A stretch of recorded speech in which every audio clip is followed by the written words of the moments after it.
ओम श्री गणेशाय नमः। ओम श्री उमा महेश्वराय नमः। ओम कर्पूरगौरं करुणावतारं संसारसारं भुजगेन्द्रहारम् श्रद्धावशन्तं हृदयारविन्दे भवं भवानी च सहितं नमामि।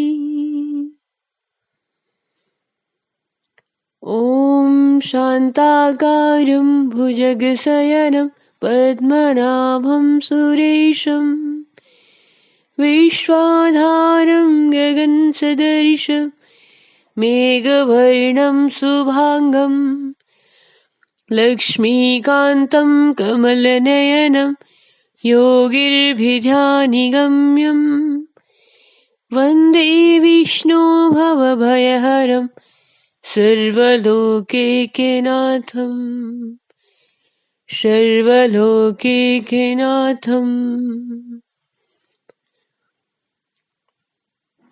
ओम श्री नर्मदेश्वर महादेवाय नमः। श्री कार्तिक मास महात्म्यम 22वां अध्याय। कल हम सब ने कल के अध्याय में श्रवण किया किस प्रकार भगवान श्री वामन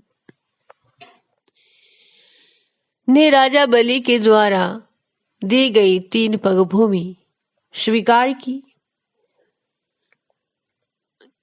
किस प्रकार भगवान जी ने अपने श्रीमुख से दान की महिमा का वर्णन किया और प्रसन्न होकर के राजा बलि को श्रुतल लोक की प्राप्ति कराई और उसके यहाँ स्वयं भगवान जी द्वारपाल के रूप में रहने लगे। बड़ा सुंदर पावन चरित्र सबने श्रवण किया और गंगा मैया का प्राकट्य किस प्रकार भगवान के श्री चरणों से हुआ उसका भी बड़ा पवित्र वर्णन आया है। कल के महात्म्य में हमने इन सब चरित्रों को श्रवण किया।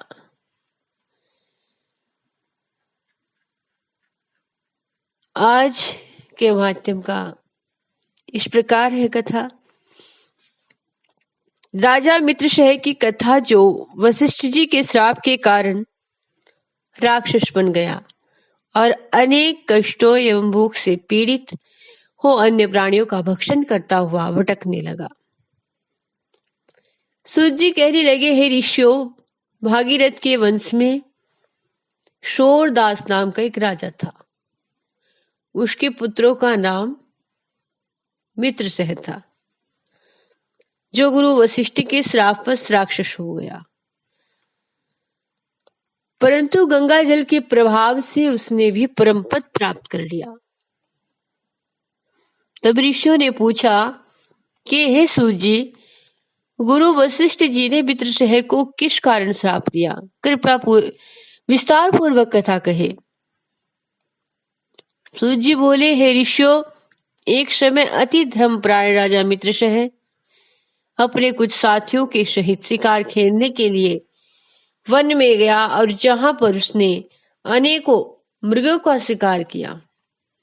फिर भूख और प्यास से परेशान होकर नदी के तट पर आया।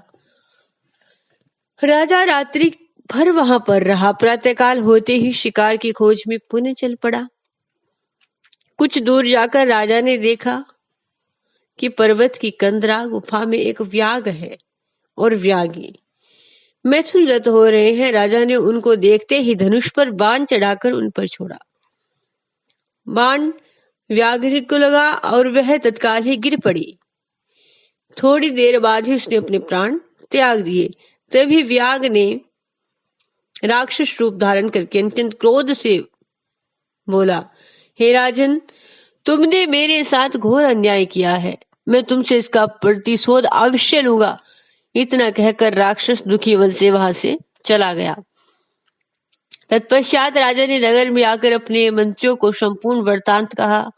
फिर कुछ समय बीत जाने पर राजा ने मंत्रियों के परामर्श पर अश्वमेघ यज्ञ किया और गुरु वशिष्ठ ने ब्रह्मा आदि देवताओं को विधि पूर्वक हवि दिलाकर यज्ञ समाप्त किया। फिर राजा स्नान करने के लिए नदी के तट पर चले गए और इतने में ही वही राक्षस जिसकी स्त्री व्याघ्री को राजा ने वन में मार दिया था, बदला लेने के लिए यज्ञ स्थल पर आ गया और गुरु वशिष्ठ को वहां न देख करके उन्हीं का रूप धारण कर राजा से कहने लगा, हे राजन, हम मांस खाएंगे, अतः हमारे लिए मांस बनवाओ, हम स्नान करके अभी आते हैं। इतना कहकर के वह वहां से चला गया और जब वास्तविक गुरुदेव वशिष्ठ आए स्नान करके तो राजा ने सोने के थाल में सजा हुआ मांस मिश्रित भोजन उनके आगे परोस दिया। तब गुरु ने मनुष्य के मांस का भोजन देखा तो अत्यंत क्रोधित हो राजा को श्राप दिया, हे राजन, तुमने हमको मांस मिश्रित राक्षसों का भोजन दिया है, इसलिए तुम भी राक्षस हो जाओ। तब राजा ने कहा, हे गुरुदेव, आपकी आज्ञा से ही मैं ऐसा भोजन बनवाया गया है। राजा की बात सुनकर के गुरु वशिष्ठ ने नेत्र बंद किए और ध्यान लगा करके देखा तो राक्षस द्वारा चले जाने का संपूर्ण वृत्तांत जानकर राजा को बताया। तब राजा भी निरपराध श्राप दिए जाने के कारण अंजलि में जल भरकर उन्हें श्राप देने को उद्यत हुए। उसी समय उनकी रानी दमयंती आकर कहने लगी कि आप क्षत्रिय के पुत्र हैं, अतएव क्रोध का त्याग करें और जो भोग आपके भाग्य में है उसे भोगिए। जो मनुष्य अपने गुरु से विवाद करता है वह वन में जाकर ब्रह्म राक्षस होता है। स्त्री के वचन सुन करके राजा ने क्रोध त्याग करके अंजलि के जल को जो ही अपने पैरों पर डाला तो ही उसके पैर काले पड़ गए। इस कारण वह राजा कलमास पाद के नाम से विख्यात हुआ।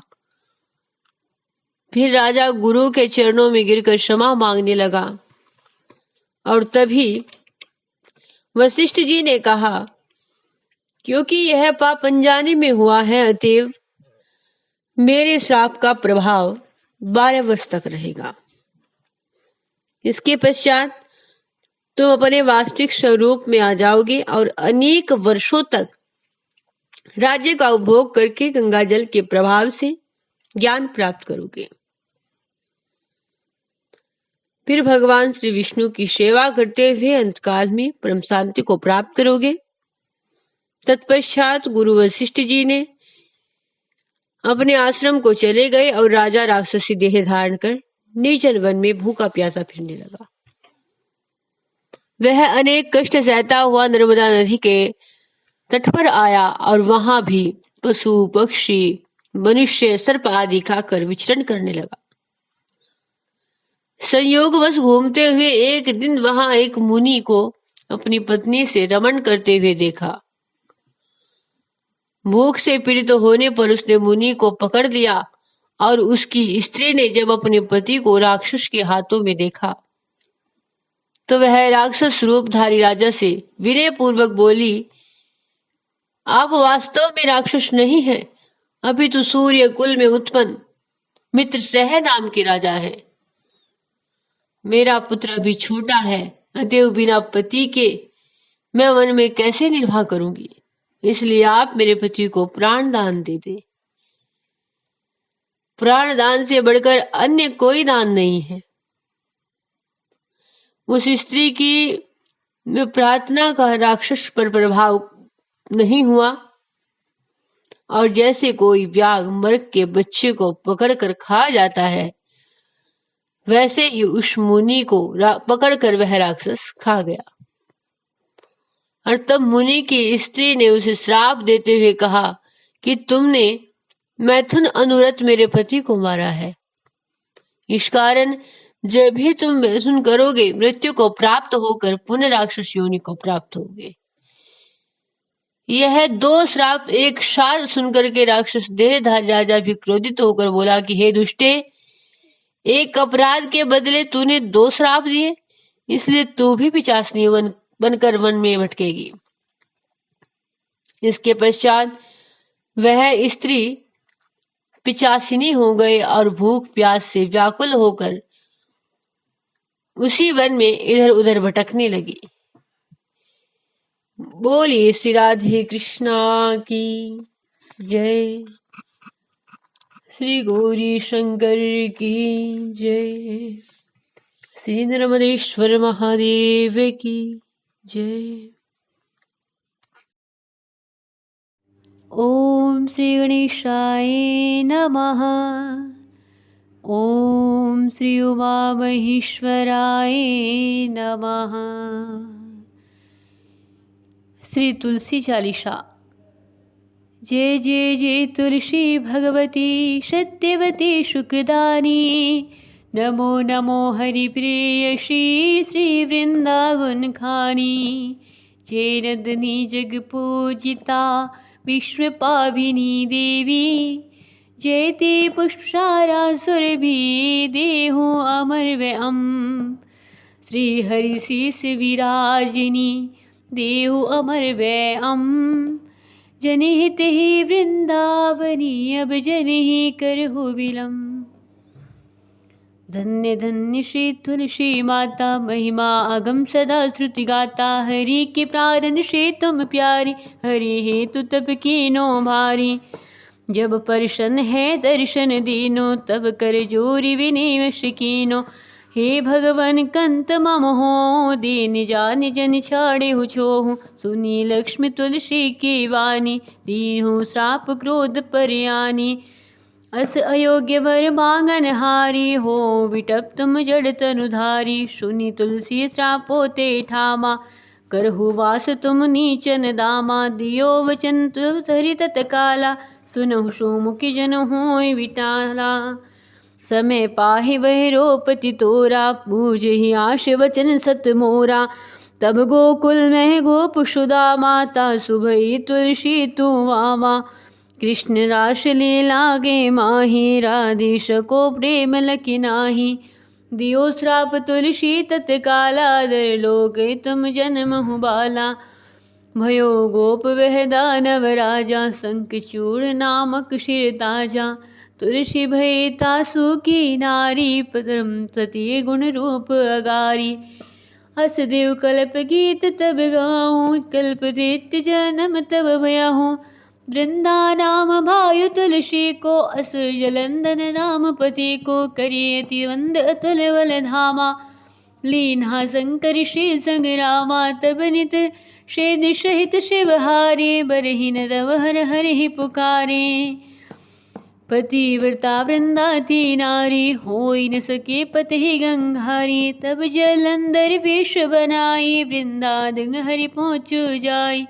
शिव हित लही करी कपट प्रसंगा, कियो सत्य धर्म तेहि भंगा।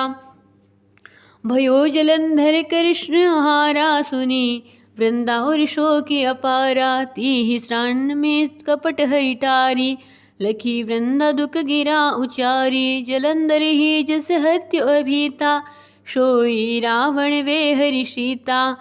अस परस्तर संहर्द तुम्हारा, धर्म खंडित मम पति सहारा। यही कारण लहि शाप हमारा, होवे तनु पाषाण तुम्हारा। सुनी हरि तुरंत बचन उचारो, दियो शाप तुम बिना विचारो। लख्यो ने निज कर तोति पति को, छलन चहो जब पार्वती को। जड़मति तुहु अस हो जड़ रूपा, जंगम तुलसी विटप अनूपा। धर्म रूप हम साली ग्रामा, नदी अंड के बीच ललामा। जो तुलसी दल हम ही चढ़ाई, सब सुख भोगी परम पद पावे। बिनु तुलसी हरि जलत शरीरा, अतिशय उठत सिर और पीरा। जो तुलसी दल हरि सिधारत, जो सहस्रे घटे अमृत डारत। तुलसी हरि मनरंजनिहारी, रोग दोष दुख भंजनिहारी। प्रेम सहित हरि भजन निरंतर, तुलसी राधा में नहीं अंतर। व्यंजन हो 56 प्रकारा, बिनु तुलसी दल हरहि न प्यारा। सकल तीरथ तुलसी तरु छाही, लेत मुक्ति जन संशय नाही। कवि सुंदरी हरि गुण गावत, तुलसी निकट सहस्त्र गुण भावत।